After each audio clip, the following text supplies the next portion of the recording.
Abra sua Bíblia aí em Êxodo. Nós estamos finalizando a campanha Deus abre esse mar. Êxodo capítulo 14.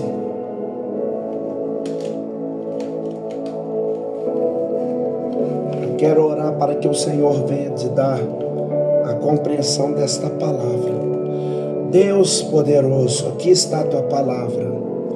Eu creio que é o Senhor que vai falar conosco através desta palavra. Não deixa, meu Deus, que nada tire a atenção do teu povo. Aplique ela no nosso coração para que a transformação do Senhor venha de dentro para fora, meu Deus.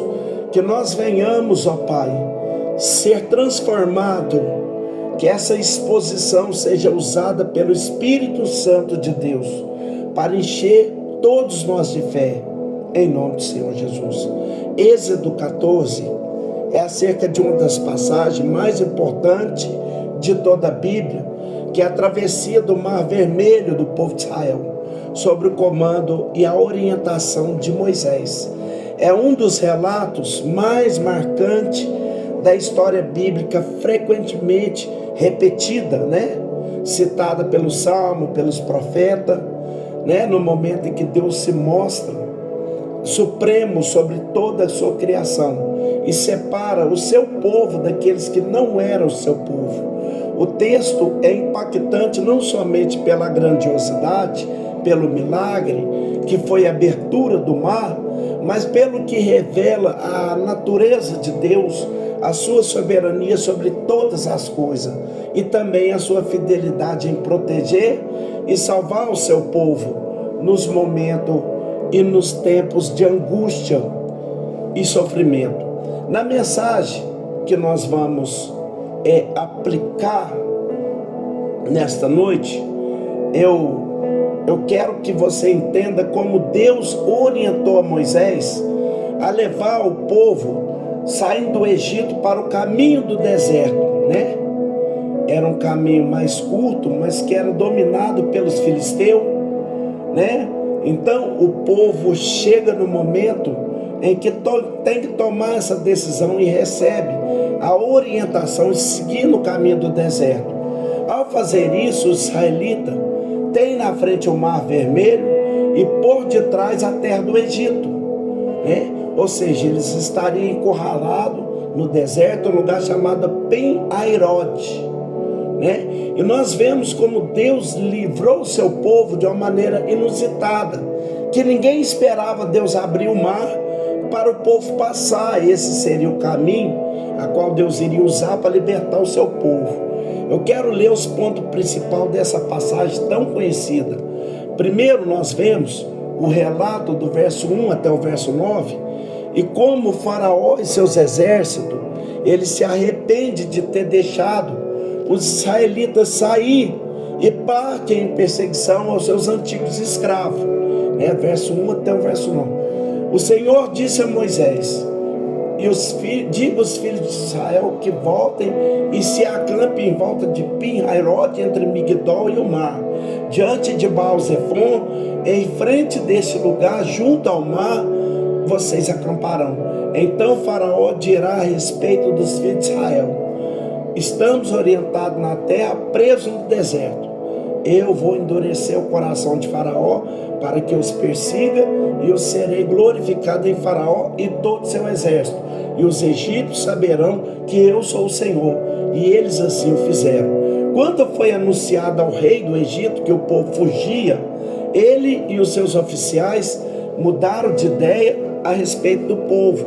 Eles disseram: o que é isso que nós fizemos, permitindo que Israel nos deixasse de servir? E Faraó aprontou seu carro de guerra e levou consigo seu povo, e levou também 600 carros de guerra escolhidos e todos os outros carros de guerra dos egípcios, e os capitões sobre eles, porque o Senhor endureceu o coração de Faraó, o rei do Egito, para que eu perseguisse o povo de Israel. Porém os filhos de Israel saíam marchando corajosamente. Os egípcios os perseguiram com todos os seus cavalos, carros de guerra de Faraó, os seus cavaleiros, os seus exércitos. Eles perseguiram e os alcançaram acampados junto ao mar, perto de Pin-Hairode, diante de Baal-Zephon. Aqui nós lemos, queridos, de verso de 1 a 4, como Deus anuncia a Moisés que Faraó viria em perseguição deles. Fazia cerca, os estudiosos fazem os cálculos, que tinha aproximadamente 3 dias que Israel tinha deixado a terra do Egito. Vocês imaginam que era uma multidão de mais de 1 milhão de pessoas. Então, durante 3 dias ele saiu do Egito, da fronteira do Egito, em direção ao norte, rumo à terra de Canaã, apontando para o caminho do mar, que era o caminho mais curto. Aí agora eles tinham chegado às margens do deserto dos Sinais, aonde eles tinham que fazer uma escolha: ir pelo caminho do mar, que era o caminho mais curto, ou descia para contornar. Aí eles tinham o mar na frente. Se eles continuassem em frente, eles seguiriam o caminho das margens mediterrâneas. Se não fosse impedido pelos filisteus, em mais 10, 15 dias eles estariam na terra de Canaã. Porém, nós lemos no verso 12 que Deus mandou que eles não fossem por esse caminho. Moisés diga aos filhos de Israel que voltem para seguir pelo caminho do mar. Faz uma curva para baixo, para o sul. Faça o caminho do deserto e acampe em Pin-Hairode. Aí ele dá o nome de Baal-Zephon e todos esses nomes aí que nós não temos certeza na arqueologia onde exatamente esses lugares estavam. O que sabemos é que eles tinham que montar o acampamento junto ao mar, que era o caminho mais provável para alguém que saía do Egito com relação à Palestina. E Deus disse a Moisés: Faraó vai pensar que vocês estão perdidos. Verso 3: Faraó dirá a respeito aos filhos de Israel: estão desorientados na terra do deserto, né? Então Faraó citou o caminho de 15 dias, mas eles estão entrando em outro, vai levar meses para chegar, né? Faraó então pensou: eles estão perdidos, estão confusos. Aí ele veria ali, né, uma oportunidade de trazer de volta os escravos que ele tinha deixado sair, né? Porque a mudança de direção parecia indicar que eles perderam o rumo, que eles estavam presos no deserto. O que aconteceu é que Deus estava endurecendo o coração de Faraó na última vez para realizar um dos últimos milagres que ele tinha feito na terra do Egito, né? As 10 pragas que nós já vimos. Deus faria que Faraó viesse em perseguição dos hebreus e faria com eles, os seus exércitos, alguma coisa que traria glória ao seu nome, e ele seria exaltado, né? E os egípcios e os hebreus veriam que Deus, né, é o Senhor. Então Moisés orientou o povo que eles fizessem o que Deus estava mandando, né? E eles acamparam ali diante do Baal-Zephon. E conforme Deus havia dito, Faraó e seus exércitos partem em perseguição aos filhos de Israel. Nós vemos no verso 5 que quando foi anunciado ao rei que o pessoal tinha saído, que os hebreus tinham saído e que estava meio embaraçado no deserto, o povo mudou de ideia. Faraó mudou de ideia, né, no caso. O que mostra que ele tinha sido convencido, mas não convertido ao Deus que fez todos aqueles sinais prodígios no Egito. Aí ele pega 600 carros de guerra escolhidos, né, que eram provavelmente os carros da sua guarda pessoal. Só lembrando que os carros de guerra era a última novidade em tecnologia militar daquela época. Provavelmente os egípcios aprenderam os Ixos, né? Muitos séculos antes de Moisés pisar na terra do Egito, eles tinham cavalaria impressionante que tornava o poder bélico do Egito um poder muito grande, né? Era mais importante no Oriente naquela época. Então os egípcios se gloriavam nisso, né? temos livro de história, né? Temos gravura de egípcios em cima dos carros de guerra, os cavalos puxando, eles atirando lança, flecha. Era mesmo uma artilharia magnífica o exército de Faraó. Ele pegou todo o seu exército, 600 carros de guerra, né? Cada carro levava 2 soldados, um para dirigir, outro para atirar, e saiu atrás dos hebreus, né, que já tinha partido há cerca de 3 dias. Ele pensou que eles tinham tomado a decisão precipitada, e aí ele vai atrás dos hebreus, e Deus, né, não tinha terminado de lidar com o Faraó. Deus ainda tinha que manifestar a sua glória naquele ímpio, naquele povo idólatra, né? Mas por outro lado, ele encheu de coragem o seu povo, que sai se marchando vitoriosamente, que diz no final do verso 8, né? Que os filhos de Israel saíram marchando corajosamente. Não demorou que os exércitos de Faraó alcançassem os israelitas, né? Você pode imaginar a multidão humilhando as pessoas, mulher, pessoa, andando no deserto, e a cavalaria de Faraó atrás. Não levaria muito tempo, né, que houvesse ali com eles um encontro, né? Os egípcios perseguiram com os cavalos, com os carros de guerra, e alcançaram, acampado junto ao mar, perto de Pinharote, perto de Baal-Zefon. Os detalhes geográficos que é dado sobre Moisés tem algum testemunho ocular, né? Hoje é ocorrido 3.500 anos. Nós não temos mais a localização exata, né, de onde isso aconteceu, mas isso certamente seria na ponta mais estreita do norte, né, que aconteceu. Na segunda parte do texto, nós temos Moisés encorajando os hebreus diante da chegada dos exércitos dos egípcios. Moisés então assume o seu papel de liderança diante de um povo apavorado. 13 ao 14, chegando Faraó, os filhos de Israel levantaram os olhos, eis que os egípcios vinham atrás deles, e ficaram com muito medo. Então os filhos de Israel clamaram ao Senhor e disseram a Moisés: será que foi por não haver sepultura do Egito que você tirou de lá, para que morramos no deserto? O que foi que você fez conosco? Não foi isso que dizei para vocês nos Egito? Nos deixem em paz para que sirvamos no Egito. Seria melhor para nós servir os egípcios do que morrer no deserto.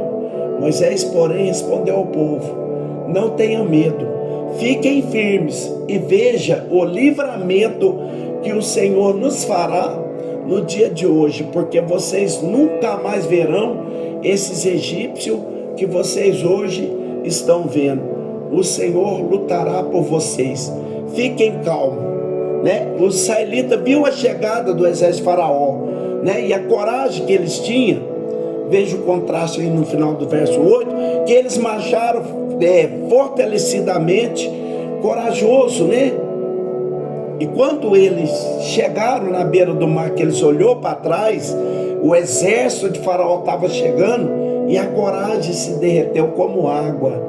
Aí eles se encheram de pavor, e diz o texto, que eles gritaram a Deus, pedindo por ajuda. Por quê? Veja só, eles eram mais numerosos, eram 1 milhão de pessoas. Eles eram mais numerosos que os 600 carros de guerra de Faraó. Eles eram mais numerosos, mas eles tinham sido escravos mais de 430 anos. Eles não tinham armas e também não estavam preparados para a guerra. Eles eram um prato fácil para ser dizimado pelo Faraó. Por isso eles clamaram, né? O que é pior, eles esqueceram que eles tinham acabado de ver no Egito como Deus matou os primogênitos, como Deus mandou peste, praga, mandou trevas sobre o povo do Egito, transformou o mar nele em sangue. Rapidamente eles esqueceram todas as evidências que Deus tinha mostrado, que estava com eles, que Deus era o Senhor de todas as coisas. No medo então e no pavor, eles se viraram contra Moisés, que havia sido o instrumento que Deus usou, né, Quando a angústia chega e as pessoas se enchem de pavor, elas costumam colocar a sua culpa, o seu medo, né, e procurar uma solução, colocando a responsabilidade em outra pessoa. E aqui eles colocou em Moisés. Estamos aqui por culpa de quem? Moisés. E eles voltaram-se contra Moisés. Moisés, será que o cemitério lá do Egito não tinha cova suficiente para você enterrar a gente lá? Você tinha que trazer gente para morrer nesse deserto. Era melhor ter morrido no Egito do que ter vindo cá para morrer aqui nesse deserto. Você lembra que eu disse para vocês? Deixa quieto, não mexe com isso não. A gente vai continuar servindo aqui os egípcios, os nossos filhos. Nós queremos continuar sendo escravo. Você não lembra não, Moisés? Nós tínhamos falado isso com você. Eu não acredito, irmãos, que eles disseram isso. Eu acredito porque a Bíblia fala. Mas eles disseram que preferia viver como escravo no Egito do que morrer livre no deserto. Essa é a decisão que muitos estão tomando também. Eu prefiro continuar vivo como escravo do que morrer pela verdade, livre em Cristo. Essa é uma decisão que muitos tomam também. Ficou evidente que os israelitas não passaram no teste da aprovação. E isso vai se repetir 40 anos, que foi o tempo que eles vão passar no deserto. O tempo todo reclamando, não crendo em Deus, pondo a culpa em Moisés, é apenas um prelúdio do que vai acontecer. O povo que não era realmente convertido pela primeira reação, quando Deus tira eles da terra do Egito, né? Eles tinham visto todos aqueles milagres, né? Quando Deus encontra Moisés. Mas veja a postura de Moisés. Moisés, cheio de coragem e confiança no Senhor, ele teve coragem, né? Por quê? Primeiro, Deus tinha dito a ele, no verso 4, nós vemos isso, que isso ia acontecer, que Deus haveria de endurecer o coração de Faraó, mas que Deus ia fazer um grande livramento. Moisés creu nisso, mas ele estava vendo o anjo de Deus, a coluna de nuvem. Lembra que nós vimos isso no percorrer do livro de Êxodo? Deus foi na frente na coluna de nuvem, a coluna estava lá, Moisés viu aquela coluna, ele sabia que ele estava com eles. Mas ele diz aos hebreus aí no verso 13, o Senhor vai lutar por nós, o Senhor vai lutar por nós, ele vai dar um grande livramento. Vocês nunca mais vão ver esses egípcios aqui, quando Deus terminar de trabalhar com eles. Portanto, vocês não tenham medo, fiquem firmes e fiquem calados. A expressão no verso 14 diz: o Senhor lutará por vocês, fique calado. No hebraico é: fiquem calados. Fiquem calados e veja o que Deus vai fazer por vocês. Essa é a versão. Ele confiou na palavra de Deus, ele viu as evidências que Deus estava com ele, ele não se incomodou com as críticas do povo, a culpa é sua, e ele acalmou o povo, levando o povo a confiar em Deus. Fiquem quietos, calem a boca e vejam o que Deus vai fazer por vocês. Em vez de falar, creia e aguarde o livramento do Deus que prometeu. Então o próprio Moisés clama, né, diante de Deus, e Deus responde. E nós vemos no verso 15: por que você está clamando a mim? Diga aos filhos de Israel que marchem. Diga aos filhos de Israel que marchem para dentro do mar. E você levante o seu bordão, estende a mão sobre o mar, as águas se dividirão para que os filhos de Israel passem pelo meio do mar seco. Eis que eu vou endurecer o coração dos egípcios, para que venham atrás de vocês e entrem no mar. E serei glorificado em Faraó, em todo o seu exército, seu carro de guerra e nos seus cavaleiros. E os egípcios saberão que eu sou o Senhor, quando for glorificado em cima de Faraó, os seus carros de guerra e nos seus cavaleiros. Deus havia escutado o clamor de Moisés, irmãos. Ele disse para Moisés: Moisés, por que você está clamando? Eu já não disse o que eu vou fazer? Às vezes tem hora que não é hora de orar, tem hora que é hora de fazer. Então, irmão, Deus já tinha convencido a Moisés. Deus já havia falado com Moisés que haveria de libertar, né? Então o que ele tinha que fazer? Agora era confiar. Irmão, é o que está acontecendo no nosso meio, é isso. Deus, ele nos fez uma promessa, né? E as pessoas querem que Deus fique falando o tempo todo com ela. Tem pessoas que querem ficar no mimimi o tempo todo. Deus, revela alguma coisa que o Senhor é comigo. Deus, revela alguma coisa que o Senhor vai me dar vitória. Deus, revela alguma coisa que o Senhor ainda é comigo. Ei, Deus não vai revelar mais nada, não. A revelação de Deus, sabe qual foi?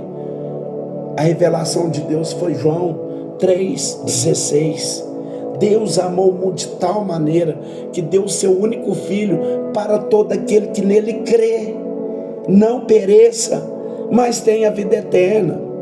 O que Deus está falando? Você tem que crer. Se você crer e andar nos estatutos, na regra, você vai obter a vida eterna. E o que ele fala em Mateus capítulo 28, versículo 20, versículo 18, a partir do 18, né? E de batizar em nome do Pai, do Filho e do Espírito Santo, né? Fazei discípulo de todas as nações. E ele fala assim: eis que eu serei contigo todos os dias da sua vida, até o dia da redenção. Então, meus irmãos, olha que impactante. Moisés, para de orar.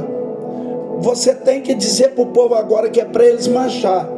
Às vezes, meus irmãos, a piedade, eu vou orar, eu vou demorar um tempo para buscar a Deus, pode ser um disfarce para a falta de confiança e de coragem para fazer aquilo que Deus já falou que é para fazer. Por que você está clamando a mim? Pode parar. Agora é hora de agir. Eles deveriam, Deus usa Moisés e fala: você deve dizer aos filhos de Israel que marche. Deus falando com Moisés. Agora imagina, o mar vermelho, intransponível, a nado, é muita água para isso, né? Aí você recebe a ordem, com as mulheres, crianças, animais, as cabras, os gados, pode ir, que era o que Moisés deveria ter dito para todo o povo de Israel. Deus disse a Moisés, aqui no verso 6, que ele vai abrir o mar diante deles, que Moisés deveria levantar a vara, a mão com a vara, e estendê-la sobre o mar. Aquilo era necessário para deixar claro que era Deus que estava agindo através de Moisés, e que Moisés era o servo do Senhor, né? E o mar seria aberto miraculosamente, porque aquele simbolismo de Moisés levantar a mão com o cajado significava que Deus estava agindo através de Moisés, e que Moisés era o servo de Deus, né? Que Moisés era o condutor, e Deus haveria de separar o mar e fazer o caminho seco para o israelita atravessar em pé enxuto o mar vermelho, e Deus haveria de endurecer o coração de Faraó mais uma vez. Diz aí o verso 17, porque menos movendo o mar se abrindo, os israelitas, ou aliás os egípcios, fosse tão cego a ponto de afrontamente entrar, pensando que Deus ia manter o mar aberto para eles. Eles não eram servos de Deus, né? Mas Deus deu a eles essa presunção, pensar que deles podia fazer aquela mesma travessia que o povo de Israel estava fazendo. Sabe o que eu estou querendo te introduzir aqui na sua mente, no seu entendimento?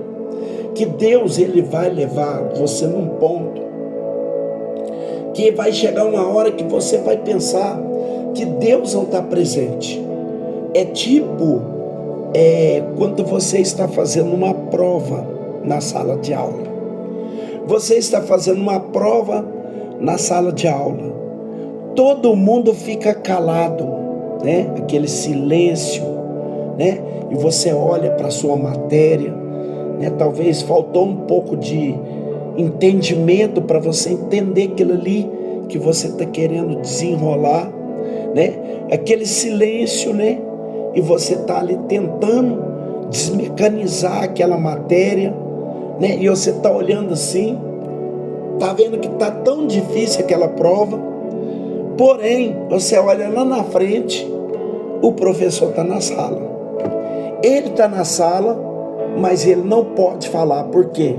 Porque essa é a sua hora de fazer a sua prova, para que quando você acabar a sua prova, você vai levantar a sua mão e o seu professor vai vir corrigir a prova.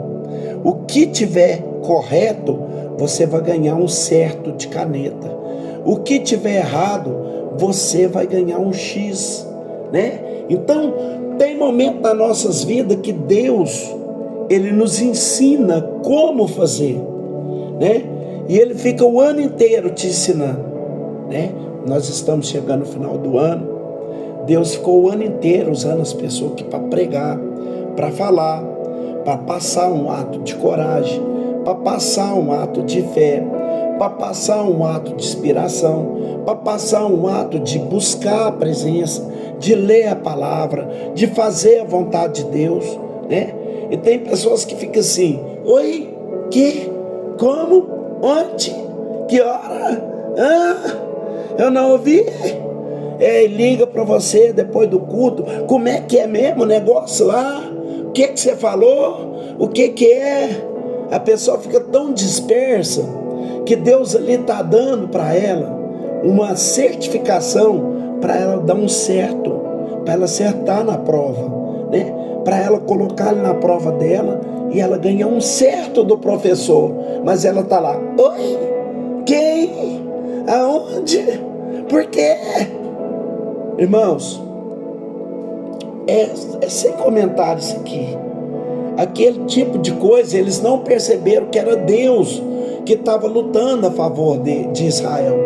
E aí então, Deus haveria de afogá-los, os egípcios, no meio do mar, e destruir o exército de Faraó no meio do rio.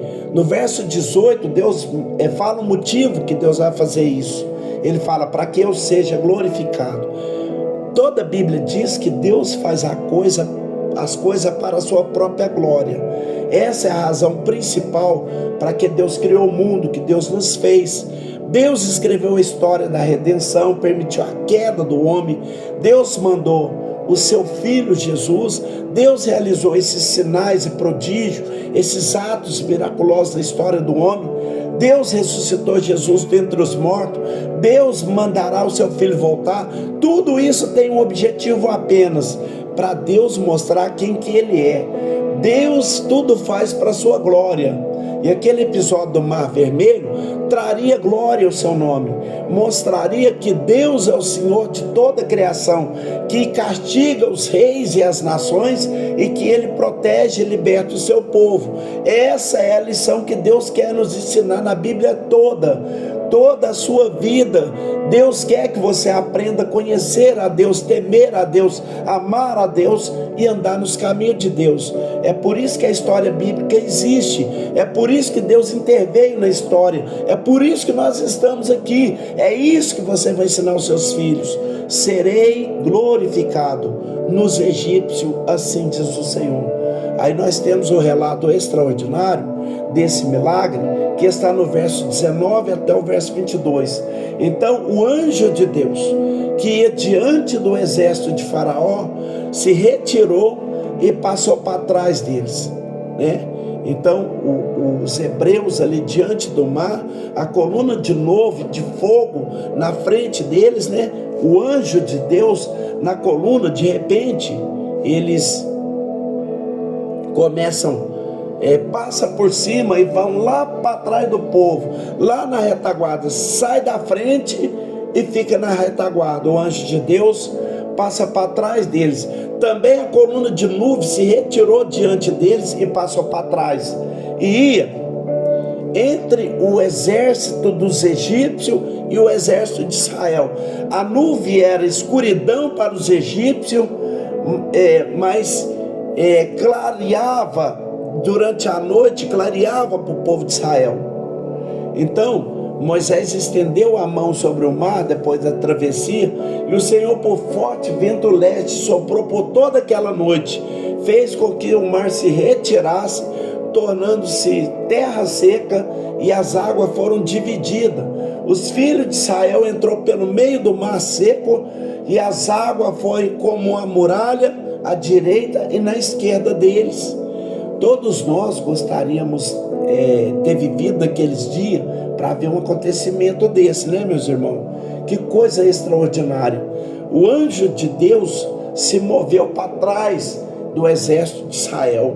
O anjo de Deus é o próprio Deus que ia vindo, atrilhando aquela tribo para o caminho. Agora ele passa para a retaguarda, escurecendo o caminho dos egípcios, iluminando o caminho dos hebreus. E com isso, os israelitas ganharam uma noite para preparar, para entrar, né, para o deserto. Quando de manhãzinha, Moisés estende a mão sobre o mar, verso 21, e aí a ventania começa a soprar vindo do leste, do oriente, e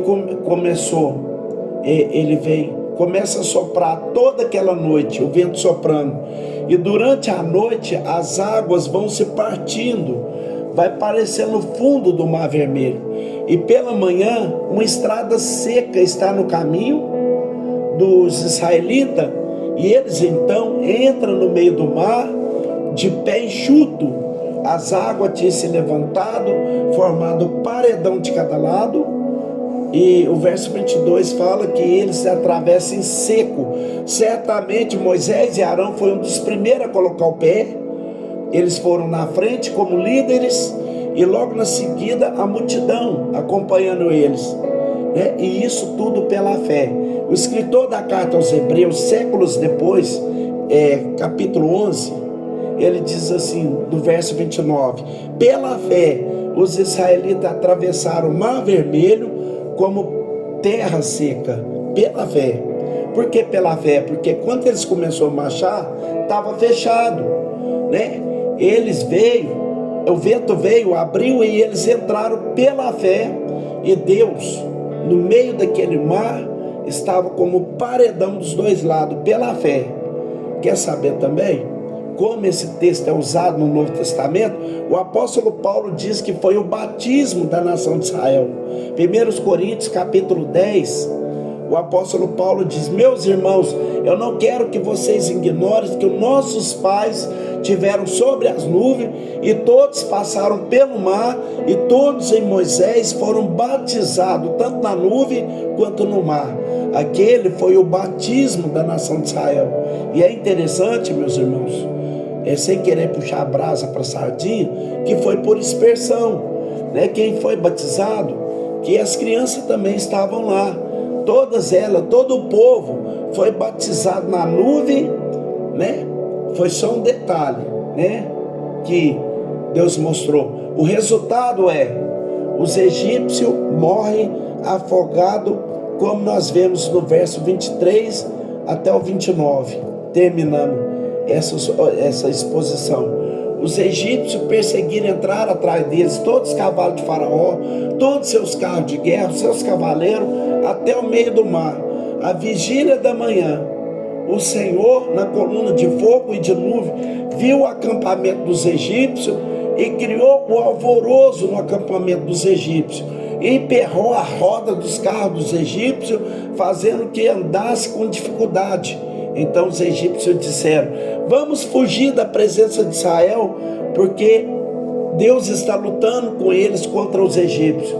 Aí Deus falou com Moisés: estenda a mão sobre os mar, para que as águas se voltem sobre os egípcios, sobre seus carros de guerra e sobre seus cavaleiros.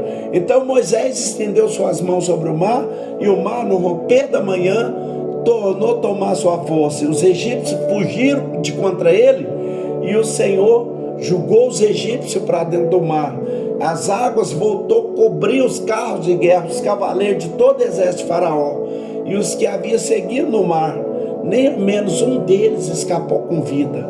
Mas os filhos de Israel caminharam com o pé enxuto no meio do mar, e as águas lhe eram quais muralha à sua direita e à sua esquerda.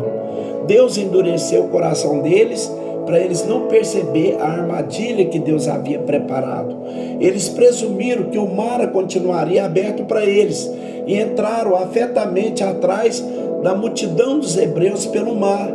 Deus então, antes do fim da madrugada, no verso 24 a 25, Deus lá da coluna de fogo e dilúvio, ele olha para o acampamento dos egípcios e ia ser meio pânico no meio dos egípcios.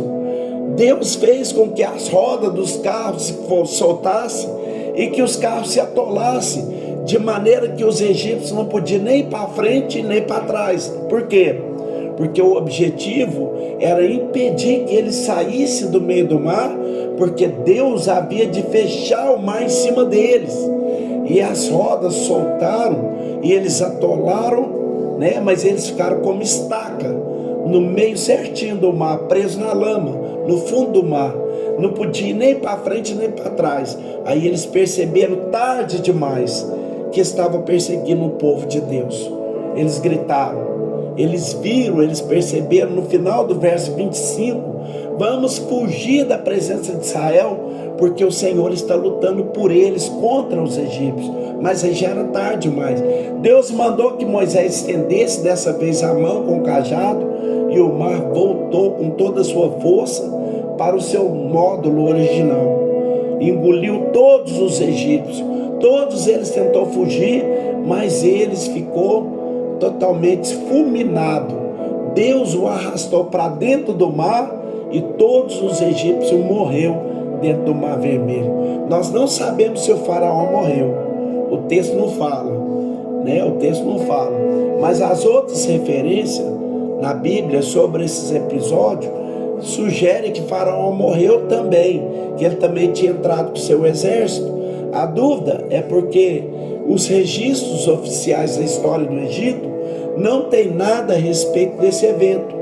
A morte de um faraó no exército inimigo seria uma coisa notável, mas não tem nada nos registros sobre isso.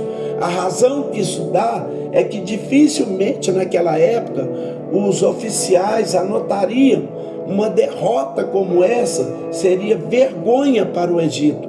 Então passaria totalmente aniquilado, obscurecido, apagado da história, se não fosse o registro dos hebreus através de Moisés e o que aconteceu, né? Nós sabemos disso através do registro, né? A vergonha que isso veria contra paralelo dos escritos antigos do Antigo Oriente.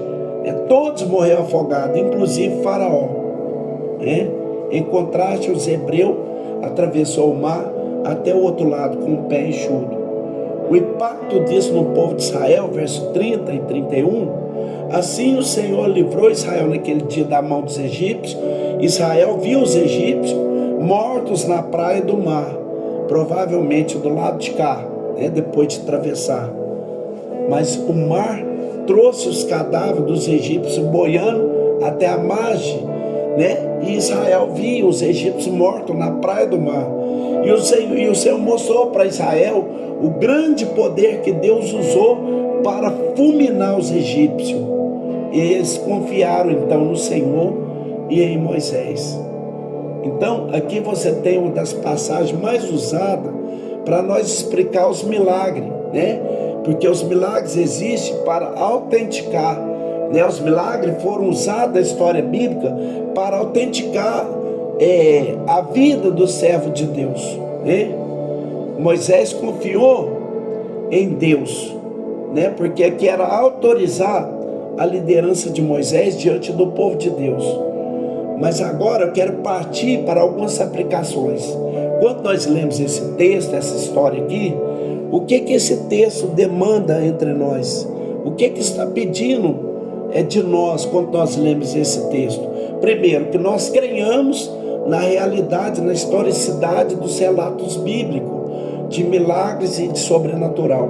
Você não pode ser crente em Cristo sem crer nisso aqui. Porque se você não crê nesse milagre, como é que você vai crer no maior de todos os milagres, que é a ressurreição de Jesus Cristo entre os mortos? Ser cristão significa, basicamente, implica que você vai crer na possibilidade de milagre, de sobrenatural, a intervenção de Deus na história, que existe um Deus e Ele atua na história. Sem isso você não pode ser um crente. Você não pode crer na encarnação, que Deus se fez carne e habitou entre nós. Você não pode crer que a morte de Cristo tem valor para nós, porque se Ele não é Deus, é apenas um homem pendurado na cruz. Você não vai poder crer na ressurreição de Cristo entre os mortos, que nos dá a certeza da vida eterna e da vida futura. Esse texto pede que você creia em milagres, creia nos relatos bíblicos, porque a Bíblia é a palavra de Deus, e que esse Deus é o nosso Deus que está vivo e que ouve as nossas orações. Quando a gente lê esse texto, ele também demanda de nós que nós aprendemos a confiar em Deus e deixar Deus lutar por nós nas coisas que Ele mesmo prometeu. Quantos de nós vivemos ansiosos, preocupados, apavorados diante do mar vermelho e do exército dos inimigos? Apesar de Deus ter prometido o livramento, que está conosco, que vai cuidar de nós, que Ele é o nosso pastor, que nada vai nos faltar, e nós dizemos: é preferível viver como escravo no Egito. Esse texto, ele pede que nós confiemos em Deus. Fiquem calados e vede o livramento que Deus há de fazer por vocês. Esse texto também nos ensina, ele pede que nós entendamos isso a respeito de Deus, que Deus faz todas as coisas para a tua glória.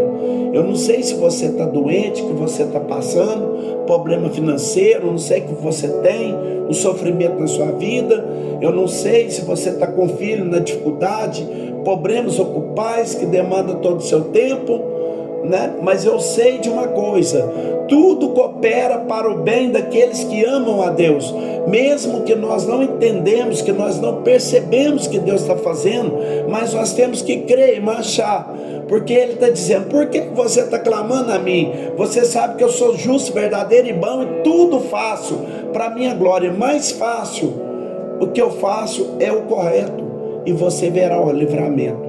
Esse texto também demanda de nós, meus irmãos, que esse texto demanda que aqueles que vão liderar o povo de Deus sejam corajosos e homens de fé, pronto para animar, consolar, encorajar e apontar o Deus poderoso no meio da adversidade, né?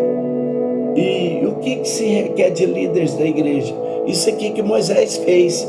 No meio do pavor, no meio do caos, ele manteve a calma, a confiança em Deus, guiou o povo, animou o povo, encorajou o povo. Esse é o tipo de liderança que nós precisamos, de homem de Deus que faça, que guie o povo, né? Às vezes tem pessoas que estão que nem ovelhas, dispersas, mas aparece alguém que diz: essa é a palavra de Deus, esse é o caminho, marchem, né? É isso que nós precisamos, meus irmãos, de crer, de acreditar, né? De acreditar e de meter a cara mesmo, sem medo de errar, e bora para frente, né? O homem de Deus que está na direção da obra, que está na frente do trabalho ali, ele tem que ser o primeiro, né? Fazer parte do milagre. Ele tem que ser o primeiro a acreditar no milagre, né? Aí você fala: mas eu não sou pastor. Mas você é um pai, né? E o pai é o primeiro a acreditar na salvação, acreditar que vai dar certo, acreditar que isso vai passar, acreditar que é só uma fase, acreditar que tudo vai mudar, o amanhã vai ser melhor. Salmo 30, verso 5: o choro dura uma noite, mas a alegria, meus irmãos, ela vem pelo amanhã. Eu falo para pais e falo também para mães, né? Que às vezes é mãe solteira, que não tem o esposo, mas tem seus filhos. Você é o sacerdote da casa. Você tem que dar o primeiro passo acreditando na vitória, acreditando no livramento, acreditando que vai dar certo, que vai dar bom. Não adianta você viver dentro da igreja de segunda a segunda e você não crê no Deus que você prega. Para os outros, você quer pregar milagre. Para os outros, você quer pregar força, você quer pregar coragem. Mas quando chega a sua vez, Aí você fica toda molengona, todo molengão, eu vou morrer, eu não vou passar, tá doendo, não sei o quê. Ei, acredita no Deus que você passa para os outros. Você acha que Ele vai fazer efeito só na vida dos outros? Ele vai fazer efeito na sua vida também. O mar que abriu para você vai abrir para todo mundo, e o bar que abriu para todo mundo vai abrir também para você. O seu inimigo pode ser grande, ele pode ser perigoso, ele pode ser afrontante, mas maior, meus irmãos, que eu preguei na sede hoje, maior é aquele que está conosco. Acredite nisso. E aqui eu encerro a minha fala. Acredite nisso. Que Deus possa te dar um coração cheio de fé, cheio de coragem, para você ver o mar vermelho abrir, para você ver as coisas de Deus acontecer, para você acreditar na recuperação da sua família, na transformação da sua filha, do seu filho, né? Você não acredita. Por que você acredita na recuperação do filho dos outros, mas quando chega na sua vez, você não acredita na cura, no milagre, na libertação na sua casa? Faça uso disso. Não deixa isso ser apenas mais um conto, mais uma historicidade, mas faça disso prática, faça disso milagre cotidiano que vai afetar a sua vida também. Amém, pessoal? Que Deus possa continuar falando aquelas palavras que eu não soube expressar com a minha fraca expressão. Eu queria nesse instante